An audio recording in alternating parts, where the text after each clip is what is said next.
എന്തിനാണ് ഞാൻ കമ്മ്യൂണിസ്റ്റായി മാറിയത് എന്നുള്ള ചിന്ത എല്ലാ കമ്മ്യൂണിസ്റ്റുകാരിലുണ്ടാണ്. അത് ഞാൻ ഒരാളുടെ കാര്യത്തിലല്ല പറഞ്ഞത്. ഓരോ കമ്മ്യൂണിസ്റ്റുകാരനും മനസ്സിൽ കരുതേണ്ടത് ഞാൻ എന്തിനു വേണ്ടിയാണ്, എന്തുകൊണ്ടാണ് ഞാൻ കമ്മ്യൂണിസ്റ്റായത്. വേറെ ഒരുപാട് പാർട്ടികളുണ്ടല്ലോ, ആ പാർട്ടികളൊന്നും ചേരാതെ ഞാൻ കമ്മ്യൂണിസ്റ്റ് പാർട്ടിയിൽ ചേർന്നത് എന്തിനാണ് എന്നുള്ള ചിന്ത താഴെ തൊട്ട് മോള് വരെയുള്ള ആളുകൾക്കുണ്ടാകണം.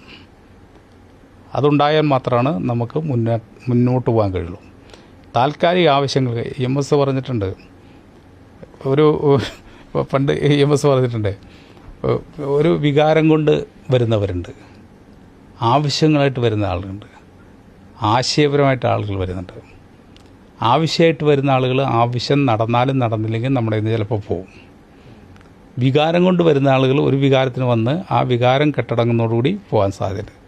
പക്ഷേ ആശയപരമായിട്ട് കമ്മ്യൂണിസ്റ്റ് പാർട്ടിയിൽ വരുന്ന ആളുകൾ ഒരു കാലത്തും അവർ തിരിച്ചു പോകുന്ന സ്ഥിതി ഉണ്ടാകും. അപ്പോൾ ആശയപരമായിട്ടുള്ള വ്യക്തത കൃത്യമായിട്ട് ഉണ്ടായി കമ്മ്യൂണിസ്റ്റ് പാർട്ടി പ്രവർത്തിക്കാൻ വേണ്ടി ആളുകളെ തയ്യാറാണ്.